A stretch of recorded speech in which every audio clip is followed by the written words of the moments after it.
இது ஃபர்ஸ்ட் மலேசியாவின் செய்திகள் உங்களுக்காக.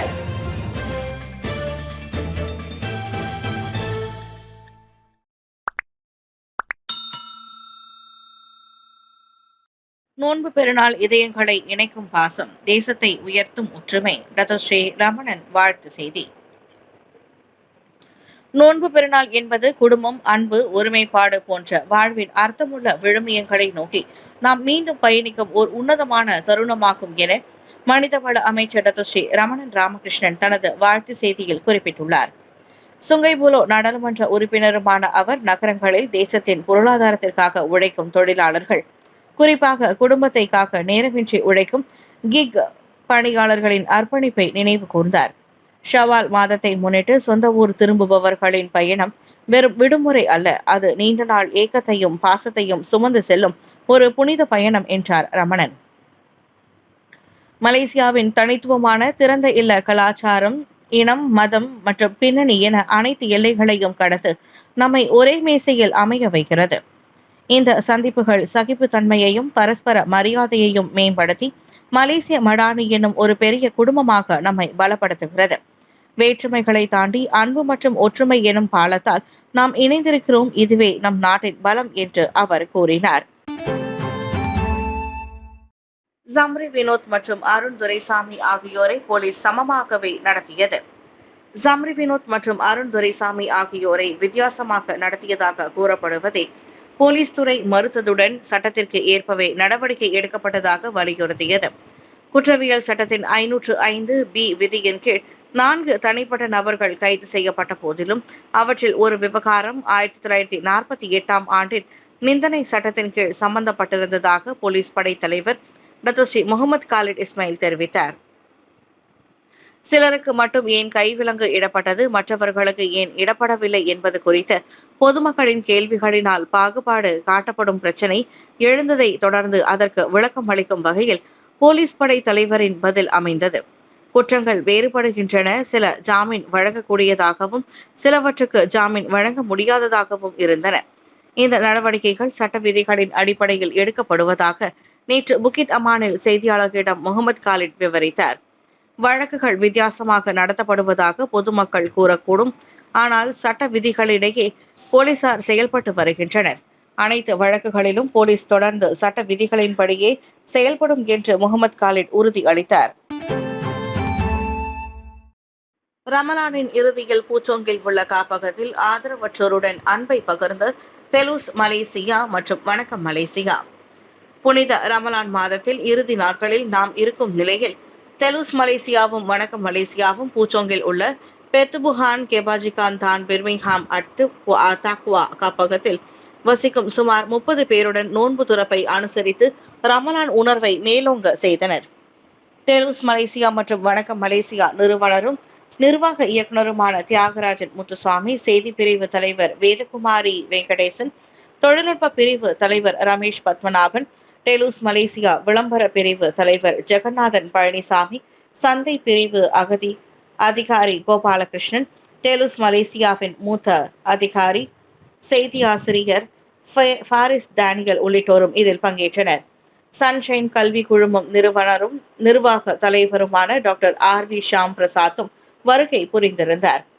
நடைபெற்ற இந்த நிகழ்ச்சி வெறும் CSR முயற்சியாக மட்டுமல்லாமல் ஊடகவியலாளர்கள் சமூகத்தில் தேவையுள்ளவர்களை அணுகி சமூக உறவுகளை வலுப்படுத்தும் முயற்சியாகவும் அமைந்தது. முஸ்லிம் இந்து அரசு சார்பற்ற இயக்கங்களின் அமைதி முயற்சியை அன்வார் பாராட்டினார். முஸ்லிம் மற்றும் இந்து சமூகங்களை பிரதிநிதிக்கும் அரசு சார்பற்ற அமைப்புகளின் அமைதி முயற்சியை பிரதமர் டத்தோஸ்ரீ அன்வார் இப்ராஹிம் வரவேற்றார். அமைதி பாதையை தேர்ந்தெடுப்பதிலும் பிளவுகளை நிராகரிப்பதிலும் பரஸ்பர மரியாதையின் உணர்வை நிலைநிறுத்துவதிலும் மக்களின் முதிர்ச்சியை இந்த முயற்சிகள் பிரதிபலிப்பதாக அவர் வருணித்தார். கருணை, ஒற்றுமை மற்றும் இனங்களுக்கு இடையிலான மரியாதை போன்ற பண்புகள் உறுதியாக வேரூன்றிய நாடான மலேசியாவின் உண்மையான உணர்வை இந்த அமைதி முயற்சி உள்ளடக்கியுள்ளது என்று அன்வார் சுட்டிக்காட்டினார். இந்த ஒற்றுமையை நாம் தொடர்ந்து பாதுகாத்து வளர்க்க வேண்டும் என்பதோடு இதுவே நமது தேசத்தின் வலிமைக்கும் அடித்தளமாகும் என்று நேற்று வெளியிட்ட அறிக்கையில் அன்வார் தெரிவித்தார். புதன்கிழமை புத்ரஜயாவில் மடானி நல்லிணக்க திட்டத்தின் கீழ் நடைபெற்ற பல தன்னார்வ அமைப்புகள் பங்கேற்ற கலந்துரையாடல் அமர்வின் போது பிரச்சினைகளை தீர்ப்பதில் ஒருமித்த கருத்தை காண்பதற்கு பேச்சுவார்த்தையே வழியாக இருக்க வேண்டும் என்று பங்கேற்பாளர்கள் ஒப்புக்கொண்டனர். இதற்கிடையில் அமைதியான தீர்வை எட்டுவதற்கு இந்த கட்டம் முக்கியமானது என்று மஹிமா எனப்படும் மலேசிய இந்து ஆலயங்கள் ஒருங்கிணைப்பு பேரவையின் தலைவர் டத்தோ என் சிவகுமார் கூறினார். இந்த கலந்துரையாடலில் முதல் சுற்று நிகழ்வில் மலாய்க்காரர்களை பிரதிநிதிக்கும் 20 பிரதிநிதிகளும், இந்தியர்களை பிரதிநிதித்து 10 பிரதிநிதிகளும் கலந்து கொண்டதாக மலேசியா முஸ்லிம் வழக்கறிஞர்கள் சங்கத்தின் தலைவர் டத்தோ ஜைனுல் ரிசால் அபுபக்கர் தெரிவித்தார். செக்கு சந்திரா வீட்டில் நாசவேலை, தடுப்பு காவலில் நான் சித்திரவதை செய்யப்பட்டேன், சந்தேக நபர் புகார். சமூக ஆர்வலர் சிக்கு சந்திரா வீட்டில் நடத்தப்பட்ட தாக்குதல் தொடர்பில் கைதான சந்தேக நபர் ஒருவர் தடுப்பு காவலில் போலீசார் தன்னை அடித்து சித்திரவதை செய்ததாக பரபரப்பு புகார் அளித்துள்ளார். செட்டாங் போலீஸ் தலைமையகத்தில் விசாரணை நடந்தபோது குறைந்தது 2 போலீசார் பூட் காலணிகளால் தலையில் அடித்ததாகவும், மேலும் ஒருவர் தனது கால் விரல்களுக்கு இடையில் பென்சிலை வைத்து முறுக்கியதாகவும் 40 அவ்வாடவர் போலீசில் புகார் செய்துள்ளார். இரு கைகளிலும் பின்பக்கமாக வைத்து கட்டி வடிகால் தாம் துடிக்கும் அளவுக்கு சில போலீஸ்காரர்கள் காலால் மிதித்ததாகவும் அவர் சொன்னார். தடுப்பு காவல் முடிந்து விடுவிக்கப்பட்ட பிறகு சுபாங் ஜெயாவில் அப்புகார் செய்யப்பட்டதாக அவரின் வழக்கறிஞர் எஸ் வினேஷை மேற்கோள் காட்டி வெளியிட்டுள்ளது. தம் கண்களை கட்டிவிட்டு கன்னத்தில் அறைந்ததோடு வலது காதில் மின்சார அதிர்ச்சியை கொடுத்ததாகவும் அவர் தமது புகாரில் கூறியுள்ளார்.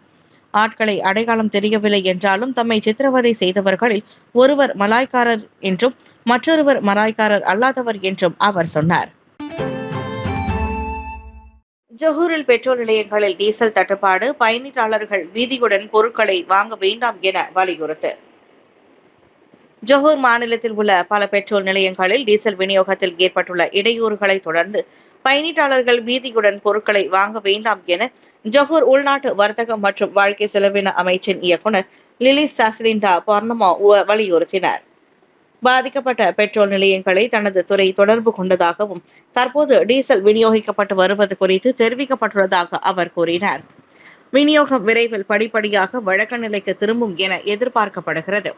தற்போது ஏற்பட்டுள்ள விநியோக இடையூறு தற்காலிகமானது மட்டுமே என்பதால் நிலைமை விரைவில் சீராகும் என எதிர்பார்க்கப்படுகிறது என நேற்று வெளியிட்ட அறிக்கை ஒன்றில் லிலிஸ் சாஸ்லிண்டா சுட்டிக்காட்டினார். டீசல் விநியோகம் மீண்டும் நிலைத்தன்மையோடு பயணீட்டாளர்களின் தேவைக்கு போதுமானதாக இருப்பதை உறுதிப்படுத்துவதற்கு தொடர்ந்து கண்காணிக்கப்படும். அந்த எரிபொருளை ஏற்றி வந்த கப்பல் பாசிர்குடாங் துறைமுகத்தில் வந்தடைவதில் ஏற்பட்ட தாமதத்தினால் ஜொஹூர் மாநிலத்தில் டீசல் எண்ணெய் விநியோகத்தில் இடையூறு ஏற்பட்டதாக ஊடகங்களில் தகவல் வெளியானது. ஆலயம் தொடர்பான பிரச்சினைகள் அதிகரிப்பு, இந்திய தலைவர்கள் ஒன்றிணைய நேரம் வந்துவிட்டது. குணராஜ் வலியுறுத்து.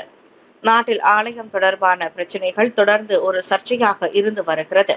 இனம், மதம் தொடர்பான விவகாரங்களில் ஒரு சிலர் மீது அண்மையில் நீதிமன்றத்தில் குற்றம் சாட்டப்பட்டது.